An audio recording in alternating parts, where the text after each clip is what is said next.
times, 15 times, as opposed to once. They end up using more water. Donald Trump has had many enemies over the years. Do you think Trump will be reelected?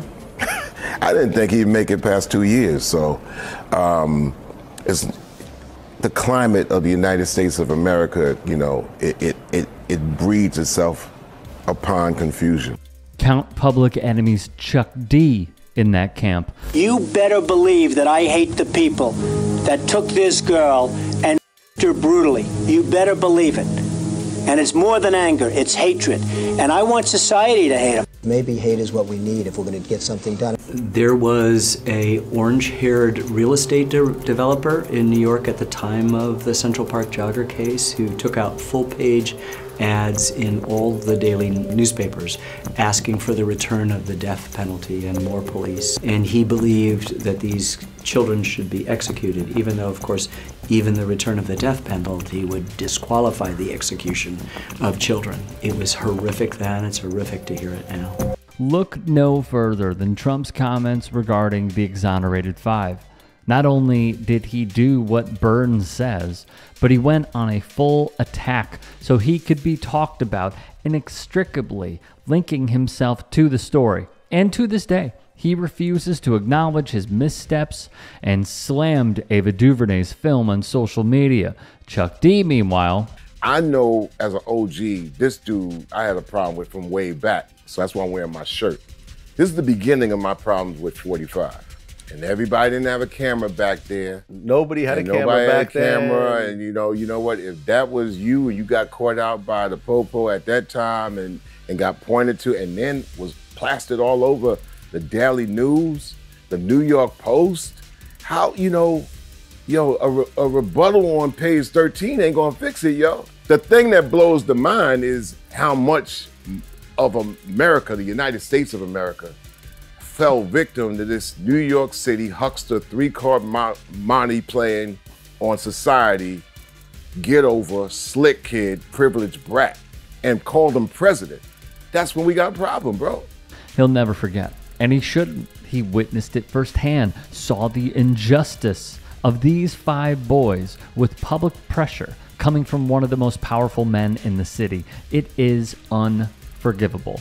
The leaked draft of the Supreme Court's decision to overturn Roe v. Wade was anticipated by many who say the court's current 6-3 conservative majority was designed for this moment by a conservative dark money network. These include groups like the Judicial Crisis Network, which doesn't disclose its donors, and key players like Leonard Leo, the vice president of the Federalist Society, who advised former President Donald Trump on all of his judicial nominations. The Supreme Court's anticipated reversal of federal constitutional protections of abortion rights is out of step with the views of a majority of Americans. Because you see, Chuck D has been calling this stuff out for decades. The world out there is controlled by people that, don't basically care for the world's benefit. Don't care about money and power. It was a systematic breakdown of older brothers in our community about 77, 78. And what we had to do, we was young ourselves, we would look for guidance. And a lot of brothers would go to the army, they would go to jail, get caught up in the systematic rule. So when you looked for a role model, there was none, so you had to be one. Here he was in an interview he gave in 1990 to a Dutch television station. He, like many other revolutionaries, were simply ahead of their time. As President of the United States, it is my duty to act in the best interests of our people. It is my solemn responsibility to ensure that the future of our nation is safeguarded, even if the choices I make are difficult to accept. Speaking truth to power, this guy was not immune from Chuck's words either. You had to be really stupid to not know the effects of Reagan and Bush. I mean, really, if you was 20 years old and you realized that Reagan and Bush, you didn't realize that Reagan and Bush was just a bad thing for you and also the rest of the country, then you wasn't going to get it anyway. You was going to look at fight the power as something else. It's the same thing today. If you don't recognize, in the world of Donald Trump or what's going on, there ain't going to be nothing that's going to hit you except for catastrophe. He also sees the fight based on politicians using their power to divide the electorate. He's fantastic. mucky swamp. Diane always has them in the mucky swamp. Yeah. Look no further than this idiot, for example. The ignorance is running rampant, especially in the United States of America. So, you know, information, education always, you know, broadens the scope, makes you understand that, and that makes less fear.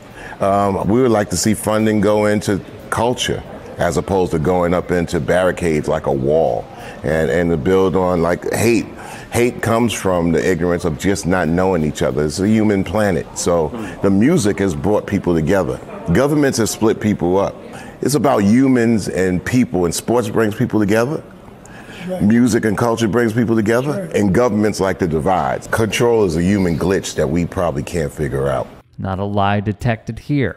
They openly campaign for racial reparations and bigoted policies that target white people. Let's not prove our valor by enduring pain. I'd like to start dishing it out. Less fortitude, more attitude. He'll also never see eye to eye with this mentality. That's a glaring error, 250 years of free labor slavery. And that's going to, you know, we as black people can't ignore it. I can't look in my family line past 1910 and see, you know, who was in my family. Yeah. And most black people are like that. And even people and black people here in Holland can't even look back into their family line in Suriname, you know, because of slavery. And government, or the people that went along with the government, is responsible. So if they're going to charge people today, you know, let's then play fair. You know what I'm saying? Pay us. Yeah, but that's a very complicated thing, of course. I mean, what are you going to do? You're going to say black people don't pay tax anymore? Or something has to happen. Something. It's only fair. It's only right. Something has to happen. For example, our people worked the United States and helped build it, and today don't own anything. Complicated as it might be, something has to happen, because what's going to happen is frustration and anger, because it's going to create havoc amongst the have-nots. Like me, I'm not God. I can't, you know, enforce a lot of these changes, but I could at least talk about how they're messed up. I can't be silent on that issue. Nor should he. Black Americans are not just deserving of reparations, but entitled to it. I want to thank the White House Historical Association and all of the people that worked so hard with Melania, with everybody, to keep this incredible house or building or whatever you want to call it, because there really is no name for it. It is special. He was talking about the White House here, by the way. The White House. I could say things like he's stupid. And this convention is stupid for having him. How about that? He's out of his mind. You know, it's like, you know, the Black Lives Matter is a narrative full of all kind of people who answer the question like, if we don't matter, then no one matters. You know, I mean, the statement, you know, if we don't matter, no one matters. For the longest period of time, black lives seemingly didn't matter. 30 years ago, Reverend Jesse Jackson said, he talked about the economic divide, the education divide, the divide on enforcement, the divide on the environment. They have widened. There's been anger by youth who've grown into adults over the last 30 years. And the narrative, to use that word again, in the United States of America is like, y'all should be happy because you got a black president. He's the United States of America's president, not the black community's president. Hey, I appreciate you watching. Now, if you can, please do become a channel member by going to youtube.com/tytsports and clicking the join button. If that's too much for you, you can just go to tyt.com/join to become a member. It helps all of us out here at the Young Turks and keeps our network afloat. In addition, you could follow me on my socials on Twitter, Instagram, and TikTok. Appreciate the love. Have a great day.